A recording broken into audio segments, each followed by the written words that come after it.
Noong panahon ni Vice President Sara Duterte bilang kalihim ng Department of Education mula 2022 hanggang 2024, lumabas ang isyu ng tinatawag na ghost students sa Senior High School Voucher Program. Ayon sa ulat ng Commission on Audit at ng DepEd mismo, may mga estudyanteng nakalista bilang benepisyaryo ng voucher ngunit hindi talaga pumapasok o hindi umiiral. May mga pagkakataon ding dobleng nakalista sa iba't ibang paaralan o campus. Dahil dito, tinatayang 200 na milyong piso na halaga ng vouchers ang hinold o hindi muna binayaran ng DepEd dahil sa mga questionable claims mula sa ilang pribadong paaralan. Ipinahayag ng Malacanang na nagsimula ang anomalya sa mga school year 2021 hanggang 2022 at 2022 hanggang 2023, kasabay ng termino ni Sara Duterte.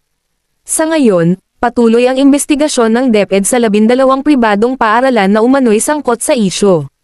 Bagaman walang direktang ebidensyang nag-uugnay kay Sara Duterte sa anomalya, ang insidente ay nagpapakita ng mga problema sa monitoring at transparency ng programa sa ilalim ng kanyang pamumuno. Sinisikap ngayon ng bagong kalihim na si Sonny Angara na mabawi ang milyon-milyong piso at ayusin ang mga butas sa sistema upang matiyak na ang tulong ay napupunta sa totoong estudyante.